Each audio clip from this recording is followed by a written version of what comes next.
ಗೆಳೆಯರಿ, ಬೃಂದಾವನಕ್ಕೆ ಸ್ವಾಗತ. ಇವತ್ತು ನಾವು ತೊಂಡೆಕಾಯಿ ಮಜ್ಜಿಗೆ ಹುಳಿ ಮಾಡೋದು ಹೇಗೆ ಅನ್ನೋದನ್ನ ನೋಡೋಣ. ಒಂದು 300 ಗ್ರಾಮಷ್ಟು ತೊಂಡೆಕಾಯಿನ ಚೆನ್ನಾಗಿ ತೊಳೆದು ಉದ್ದಕ್ಕೆ 4 ಭಾಗವಾಗಿ ಕಟ್ ಮಾಡಿ ಸ್ವಲ್ಪ ನೀರು ಹಾಕಿ ಬೇಯಕ್ಕೆ ಇಡಬೇಕು. ಬೇಯಕ್ಕಿಡುವಾಗ ಅದಕ್ಕೆ ಸ್ವಲ್ಪ ಅರಿಶಿನ ಪುಡಿ, ಉಪ್ಪು, ಕರಿಬೇವು, ಒಂದು 4 ಹಸಿಮೆಣಸನ್ನ ಸೇರಿಸಿ ಮುಚ್ಚಿಟ್ಟು ಮಂದ ಉರಿಲಿ ಬೇಯಕ್ಕೆ ಬಿಡಿ. ಇದಕ್ಕೀಗ ನಾವು ಮಸಾಲ ರುಬ್ಕೊಳ್ಳೋಣ. ಮಸಾಲ ರುಬ್ಕೊಳ್ಳೋಕ್ಕೆ 1 ಕಪ್ಪಷ್ಟು ತೆಂಗಿನಕಾಯಿ, 1/2 ಚಮಚದಷ್ಟು ಕೊತ್ತಂಬರಿ, ಒಂದು ಅರ್ಧ ಚಮಚ ಜೀರಿಗೆ, ಒಂದು 4 ಕಾಳುಮೆಣಸು, ಇಂಗು, ಸಾಸಿವೆ. ಮಿಕ್ಸಿಗೆ ಹಾಕೊಂಡು ಕಾಯಿ ಜೊತೆ ರುಬ್ಕೋಬೇಕು. ಇದನ್ನ ನುಣ್ಣಗೆ ರುಬ್ಬಬೇಕಾದ ಅವಶ್ಯಕತೆ ಇಲ್ಲ, ತರ್ತರಿಯಾಗಿ ರುಬ್ಬಿದ್ರೆ ಸಾಕು. ಇಲ್ಲಿ ಒಂದು ಸ್ವಲ್ಪ ಅಕ್ಕಿನ ನೆನೆಸ್ಕೊಂಡಿಟ್ಟಿದ್ದೆ, ಯಾಕಂದ್ರೆ ಮಜ್ಜಿಗೆ ಹುಳಿ ಸ್ವಲ್ಪ ದಪ್ಪ ಬರೋಕ್ಕೆ ಅಕ್ಕಿನ ಬೆರೆಸ್ತೀನಿ. ತರ್ತರಿಯಾಗಿ ರುಬ್ಬಿರೋ ಮಸಾಲ ರೆಡಿಯಾಗಿದೆ.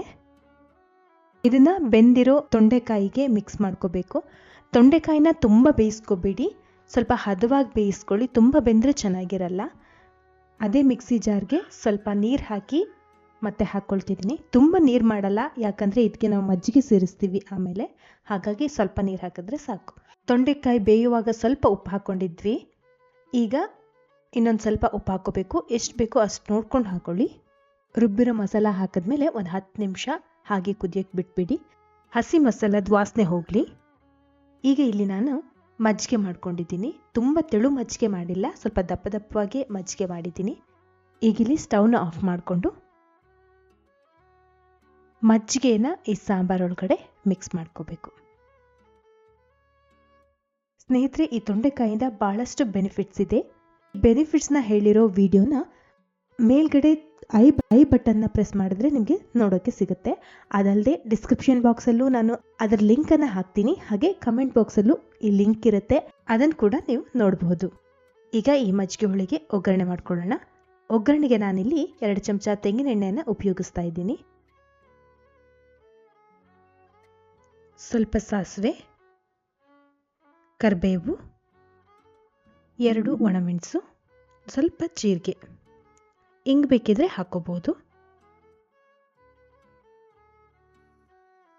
ಈ ಒಗ್ಗರಣೆಯನ್ನು ಮಜ್ಜಿಗೆ ಹುಳಿ ಒಳಗಡೆ ಮಿಕ್ಸ್ ಮಾಡ್ಕೋಬೇಕು. ಈಗ ಮಜ್ಜಿಗೆ ಹುಳಿ ರೆಡಿ ಆಯಿತು. ಬಿಸಿ ಬಿಸಿ ಅನ್ನದ ಜೊತೆಗೆ ಮಜ್ಜಿಗೆ ಹುಳಿ, ಅದರ ಜೊತೆಗೊಂದು ಬಾಳ್ಕದ ಮೆಣಸು ಹಪ್ಪಳ ಇದ್ದರೆ ಮಧ್ಯಾಹ್ನದ ಊಟ ತುಂಬ ಮಜವಾಗಿರುತ್ತೆ. ಫ್ರೆಂಡ್ಸ್, ಈ ವಿಡಿಯೋ ಇಷ್ಟ ಆದರೆ ಲೈಕ್ ಮಾಡಿ, ಶೇರ್ ಮಾಡಿ, ಹಾಗೆ ನನ್ನ ಚಾನಲ್ನ ಸಬ್ಸ್ಕ್ರೈಬ್ ಮಾಡೋದನ್ನು ಮರಿಬೇಡಿ.